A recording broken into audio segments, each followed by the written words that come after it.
September is almost over, and I know I owe you guys a September update video for my year-long reading project. I had a plan in place once upon a time to read Gene Wolfe's Peace, which is kind of this perfect autumnal book, and really would have set itself perfectly within the auspices of the season. Unfortunately, I opened up a couple pages of that, and my brain just was not it wasn't happening. I decided to sort of move on to something else and kind of have a plan B. I didn't really know what that was going to be at the time, but then the wonderful folks at Tachyon, a fabulous book publisher, they sent me an advanced reader copy of The Essential Horror of Joe R. Lansdale, something I requested over NetGalley. And Casey, thank you so much, Casey. She was kind enough to send me that digital version, and I started reading that instead. And I have to say that when it comes to reading horror books during spooky season, the best type of thing to read, of course, is short horror fiction. And boy, Joe Lansdale, he's just what the doctor ordered sometimes. I don't know if you guys are familiar with him or not. I think for a lot of folks who are watching this, they probably will be. And if that's the case, just skip ahead in the chapter to the actual review of the collection. But otherwise, I need to give just a little bit of intro about Joe's writing style and maybe a little bit about where he stands in kind of the overall horror fiction milieu. So I'm going to do that now. Joe, if you've never read his work before, it reads a lot like, in a simplified way, like an East Texas version of Stephen King. I think that's like kind of a weak way to describe him because it does him a great injustice. Not that King is a bad thing to be compared to. I would love for people to compare my writing to Stephen King's. That'd be incredible. But I also think it simplifies what Joe does in a way that I think cheapens it just a little bit to compare him to another writer that he kind of shares a generational experience with. I think it's better to say that Joe's writing has like some of the sort of the horror blue collar tinges of King, but with sort of a language that's similar to like a Mark Twain, or I don't even know. I wouldn't go so far as to say like Flannery O'Connor or anything like that, but it's very sort of rednecky, kind of rural, and it sounds a lot like the kinds of people that I grew up with. The characters that he focuses on remind me of people I knew when I was a kid, and even kind of still see today out and about here in Georgia. And the other thing that I think also is worthy of note with Lansdale's writing style is that he has this kind of like, it's best to describe it as sort of like this sort of hellbilly kind of Joe Bob Briggsian thing where the atmosphere is like drinking Lone Stars, kicking ass, and there's like neon lights somewhere out in the distance. And the monsters they face are always like these really insane looking, like it's a guy who unfolds himself out of a trunk of a car, and it's these like a mechanical man, or they're like these evil nuns, or there's like a Wendigo. It's like it's the stuff that like kind of combines like sort of folkloric, almost Appalachian style horror with more of a kind of a rural tinge of like Mojo Nixon-y kind of things. I don't know. It's all sort of this weird, it's like a rockabilly thing. I don't know how to explain it. In the 1980s, right, Stephen King was sort of the major paperback horror novelist, hardback to paperback horror novelist. He was the guy that everybody in the mainstream read. My parents read King. Everyone read King. There were other authors, of course, like your Michael McDowells, your T.E.D. Kleins, Carl Edward Wagner, Lisa Tuttle, Anne Rice, people who emerged in the early 80s. But King was the guy who was always at the top of the bestseller lists. It wasn't until like the mid 80s when someone like Clive Barker emerged and was kind of like that next generation of horror, and became sort of the next writer that people were like, there's the heir apparent to King, which didn't really work out that way, but he was sort of the next guy to break through to the mainstream. And then sort of at the very end of this huge paperback boom in the 1980s, this horror paperback boom, I should say, Joe Lansdale firmly emerged. He had been writing throughout the decade and been providing short stories, but he didn't really emerge as like a fully fledged horror author until about 1986, 87. And then right around the 1988, 89 timeframe, his collection, by Bizarre Hands, this is the Dover edition of it, not the original edition, because I just prefer this paperback size.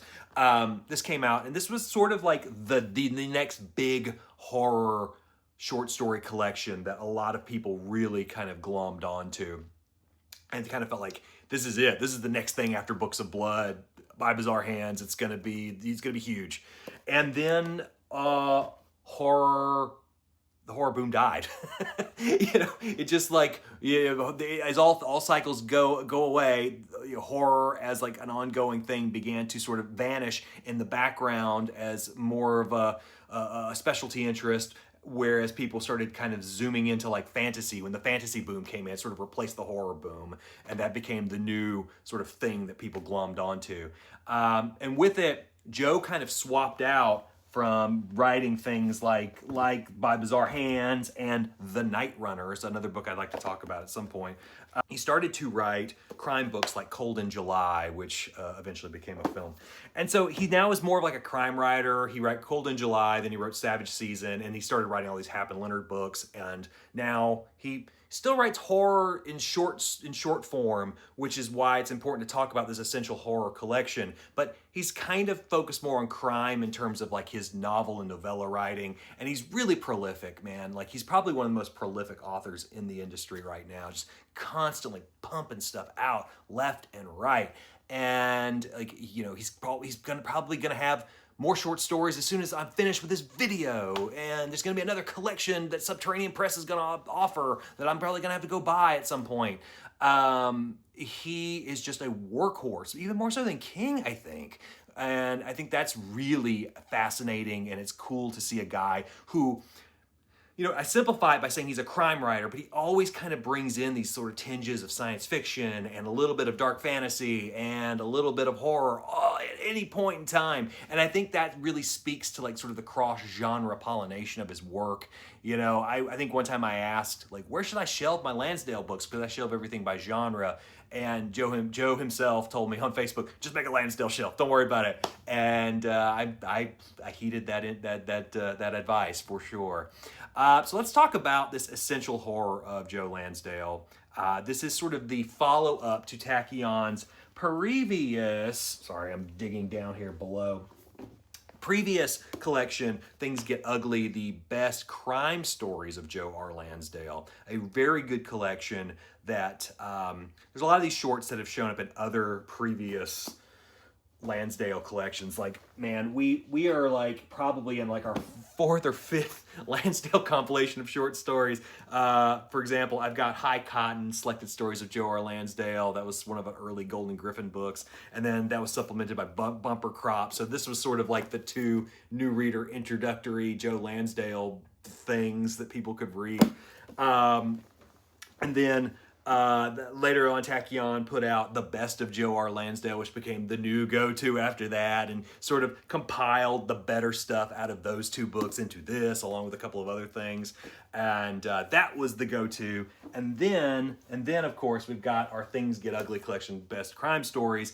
And I don't have a physical copy of it yet. Next week, I hope to. But the Essential Horror kind of goes with it, and so we'll have these two as now the new reader-friendly collections of Joe's work, which I think this is probably the best way to do it. Like, Joe's stuff kind of gets collected kind of in this weird sort of haphazard fashion sometimes, where it's like, this is the new best collection, this is the new best collection. SST put out 4 different big omnibuses of his work that kind of were thematically chosen, like, this is like the sort of science fiction stories, these are sort of the crime stories, these are the horror stories, and these are sort of like the Western East Texas type stories. But this is simpler for people who are just kind of wanting to dip their toes into his work. So yeah, this was a great collection. And of course, on comes Essential Horror of Joe Lansdale, which, in my digital version of it, it wasn't quite formatted as well as the print version will surely be. So I had to like look at like a list of stories because like every time I would go through it, it didn't list what the next story was, and I had to go back to the front, like, okay, what is this story? But it's got a lot of really great work of his in short form. Particularly, there are three stories that I always say are like the first three stories of Lansdale's you should read. If you are going to jump into his work on the short side of things. And that includes Tight Little Stitches in a Dead Man's Back, which is like the precursor to The Last of Us in terms of like the sort of naturally occurring zombie pandemic that's based around plants rather than something that's man-made. On the far side of the Cadillac Desert with Dead Folks, another zombie story, but this is sort of like a weird Western, another thing that Joe really has been focusing on in his career for quite some time. And Night They Missed the Horror Show, which I think is like in almost every Lansdale collection. It's like one of the signature stories about guys, just a couple of hellraisers getting caught up in stuff that's way worse than they could have ever expected, and things go very, very wrong. It's a really brutal story, but it to me is like the story to sort of test whether or not Lansdale is for you, because it's got like gruesome violence, a lot of tough racially charged language, and there's no good guys. So it's the kind of thing that you would find as like a stress test whether or not Lansdale's for you. But there's other great stuff in it too, man. Like I really dig this story in here called The Hoodoo Man and the Midnight Train, and as well, of course, as Bubba Hotep, which I'm a big Don Coscarelli person. And if you ever saw the movie that he adapted from this story, it's a pretty good film with Bruce Campbell and Ozzie Davis as this geriatric Elvis and this guy that believes he is JFK, these two characters, and a mummy is coming in and sucking out elderly people's souls through their assholes. And these two old guys have to stop it.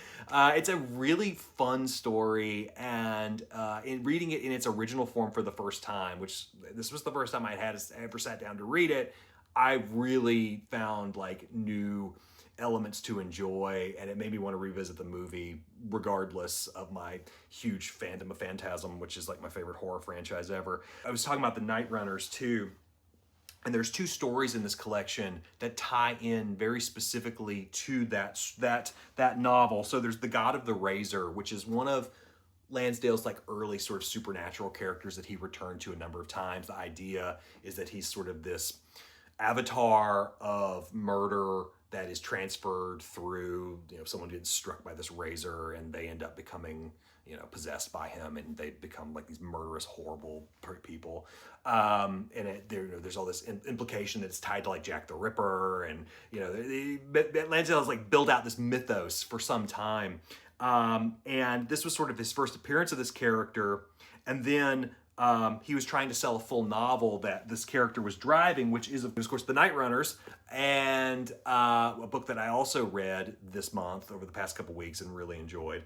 But he was not able to sell it immediately, so he actually pulled a section out of this book, expanded it, and it's one of the short stories here called Not From Detroit, which is about death riding around in a car, and an elderly couple is trying to negotiate with him about the potential taking of the wife of that couple. It's a really fun, really enjoyable story. Like, this is the thing about Joe, man. Like, his stories don't take the turns that you think they're ever going to take. Like, they don't read like old EC Comics stories. Like, I was sitting here the other day reading Carl Edward Wagner's In a Lonely Place, which I think is this beautifully written sort of Lovecraftian collection of shorts.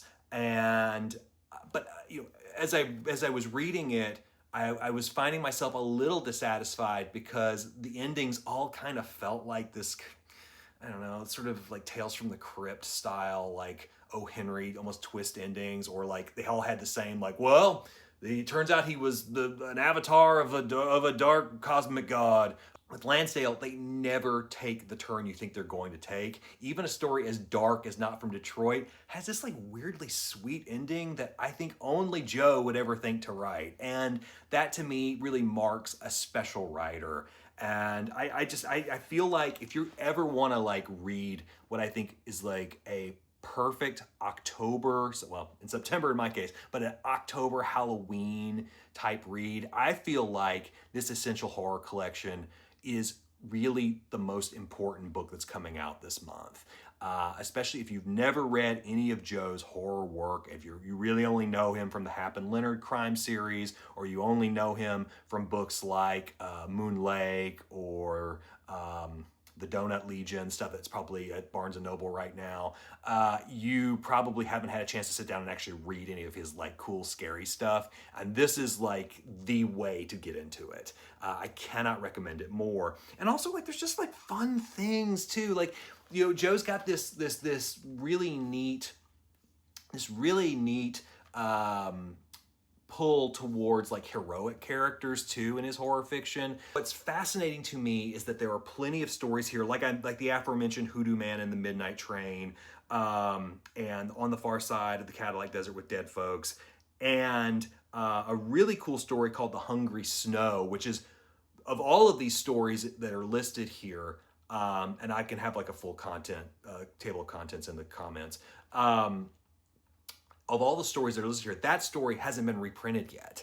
And so that's what makes this of a particular interest for Lansdale aficionados, like not like myself necessarily, but people who know Joe's work better than me and collect it. This is like a way to get that story. And they all feature these kind of like weird Western kind of heroic characters, a bit like Jonah Hex, I guess, is sort of the best comparator. And Joe wrote some Jonah Hex stories for DC Comics as well. That I think that is like a draw for someone who is like a Dark Tower person, especially. Like if you're looking for something that's like, I want a heroic character who's facing off against these monstrous things, and I think that makes like this book especially appealing. There are just a couple of stories where there's a good guy to root for, and that's really, really cool. It's a bit like sort of this American Western John Constantine thing, or like Hellboy or something. I don't know. There's just like an archetype that Joe likes to return to from the Western side of like a badass with a gun who knows what to do and knows how to take out the monsters. And I think that's just really neat. I don't know. It's a great collection. And I think for the first time, with both this and the current crime collection, Tachyon has really nailed it as far as like finding a way for new readers to discover Lansdale's short fiction in a really affordable package. And it's hard for me not to applaud them. And also, if you have not read his work before, let me find a way to like compare for you like a stream of influence, I say. Let me introduce that to you. Because if you've ever read another book I just read recently, The Only Good Indians by Stephen Graham Jones, there's an afterword where he specifically acknowledges Joe Lansdale as one of, Joe Lansdale is always kind of my model for how to write, how to get heart and laughs and action and everything good on the page in whatever genre. I mean, Stephen Graham Jones is like the hottest writer in horror right now, as far as like breaking through to like mainstream readers and the kinds of things that people want to kind of jump on board with. I mean, my God, he was on Obama's list this past summer. And I feel like that's the greatest compliment I could potentially lay at Joe's feet, is that Stephen Graham Jones calls him like one of his greatest influences. So if you love Stephen Graham Jones, even Stephen would want you to read Joe R. Lansdale. It's Champion Joe. Man, you should check it out. Anyway, I give this collection 5 stars, and I hope you guys will pick it up in the next couple weeks. And hey, happy Halloween. We'll see you next time. Keep on reading. This video is sponsored by me. I have a book out. Do you like short horror stories in the vein of Stephen King? Small-town interconnected intrigue a la Ray Bradbury? The narrative weirdness of Gene Wolfe? Then this may be the book for you. Pick up Taking Root by Kyle Pinion today at Amazon, Barnes & Noble, and any online book retailer.